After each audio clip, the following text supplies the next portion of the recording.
All right, guys, let's get right into it. So the New York Jets actually interviewed 5 offensive coaches to potentially become their next offensive coordinator.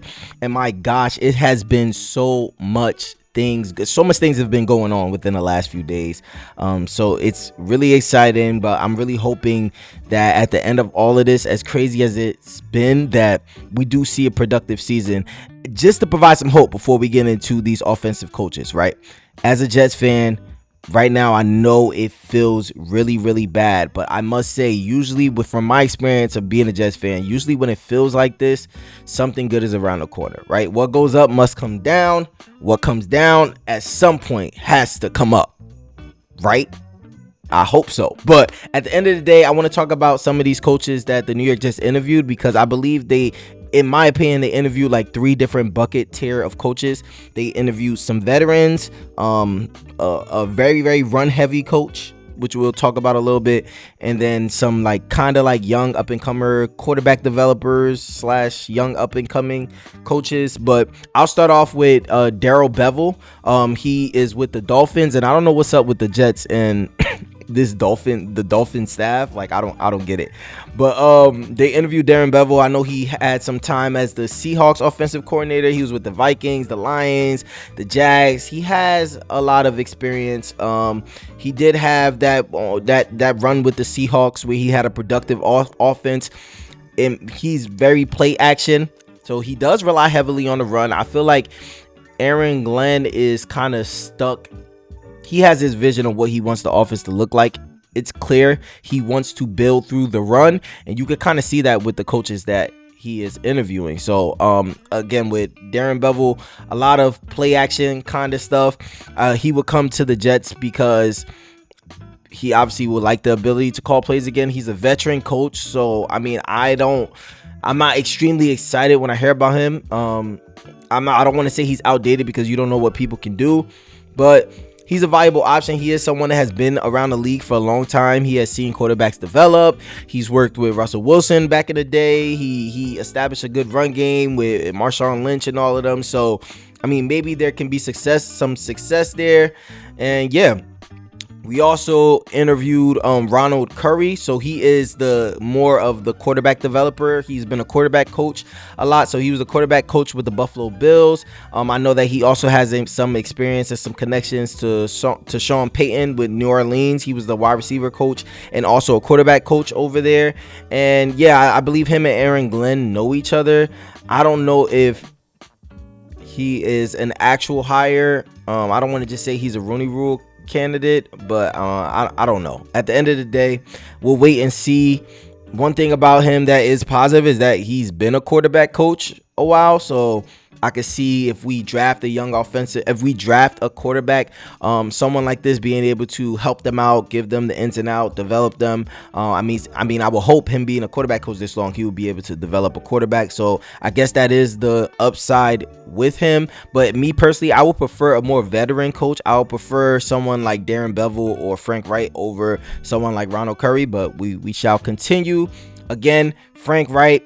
He is favorite. He's everyone's favorite to get the offensive coordinator job.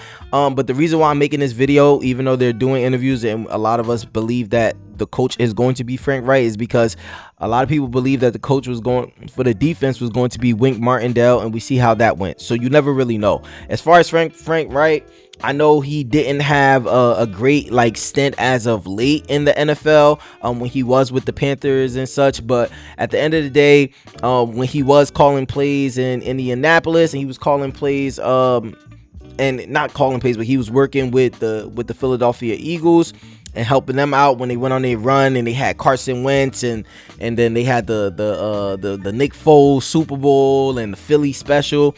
At the end of the day, the one thing that I do like about Frank Reich is that he's been in the league a very long time. He's smart. I know he could work with a young quarterback. I know he can establish an offense. In my opinion, I feel like he can establish an offense. And one thing that I mentioned before that a lot of people are not talking about is that when he did struggle, he was the head coach, not just the offensive coordinator. So there's more that goes. I understand that as the head coach, he was still calling plays, but there's more that goes into being the head coach that can easily distract you from your duties of being an offensive coordinator, if that makes sense. Like, you're dealing with so much. It's not just about calling plays. So we can't diminish the fact that he was a head coach at a lot of those stints. And if we bring him in and just say, listen, just focus on the offense, maybe, just maybe, there can be some production there.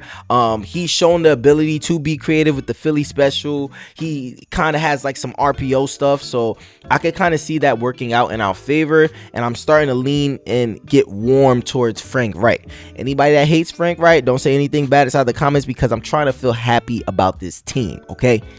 I'm just playing. Y'all can say whatever y'all want. And then we interviewed Greg Roman. So Greg Roman is very, very run heavy. He is a run heavy coach, and I think this would have been a perfect addition last year when we were trying to do the Justin Fields experiment. Here's what I will say: if we bring Greg Roman in, he has been in the league a while. Just my opinion, go get Malik Willis. Picture that: Malik Willis, Greg Roman, draft another quarterback, keep Tyrod Taylor in case Malik Willis flops. I would be excited about that, but I don't want to speak for everybody else. He is a coach that likes to preach physicality. He relies on the defense and the run game. I kind of like it. I'm not too mad about it. It is what it is. You guys let me know what you think inside the comment section below.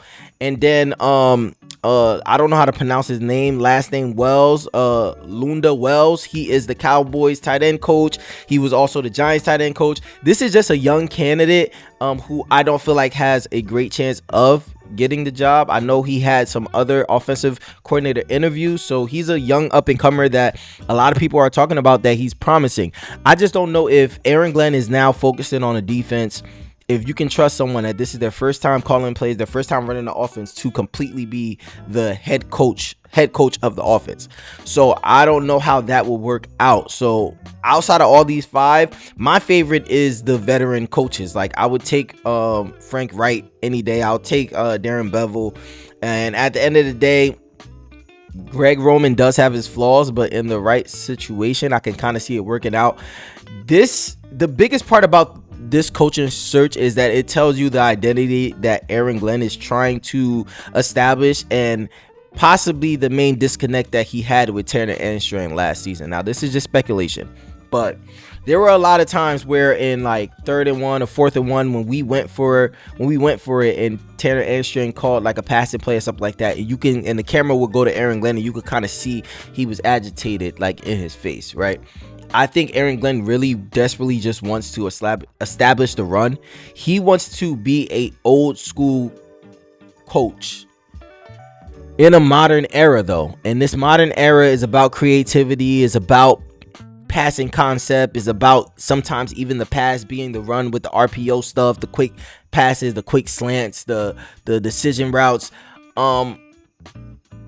I don't know how I feel about that working in today's day and age. I mean, we saw Rex Ryan kind of go down on this sword of trying to be run. And at the end of the day, if you don't have a powered offense, people are just going to stack the box. And how are you going to run the ball? Like, I don't like the ideology of like, well, we going to run anyway. Try to stop it now. Like, at the end of the day, the run sets up the pass, but the pass sets up the run. So, in my opinion, we better get a quarterback in here and better get things going in the air too as well. Not just focus all the way on the run. But you guys let me know what you guys think down inside the comment section below. I'm trying to stay positive during this time. I'm not saying that I am a great Aaron Glenn supporter. He kind of lost me a little bit last year, but at the end of the day, and with some of the stuff that's been going on as of lately, but at the end of the day, Aaron Glenn is here. And the fastest way for the Jets to be a real team is for Aaron Glenn to succeed. So I am hoping you are right, Aaron Glenn. Please, because we're watching the Pats go to the Super Bowl. The Bills are kind of, I don't know if they're getting better, but whatever. They have a very good quarterback. The Dolphins might be getting better. More teams in the AFC East are getting better. I do not want to be a laughingstock next year. I'm tired of it. Like, I don't even want to. Honestly, I would love for Aaron Glenn to just work out so we don't have to go through the whole coach hiring thing again. And everybody's like, I'm tired of it. I'm sick and tired of it. Y'all let me know what y'all think inside the comment section below. Love y'all. See y'all in the next one. I'm out.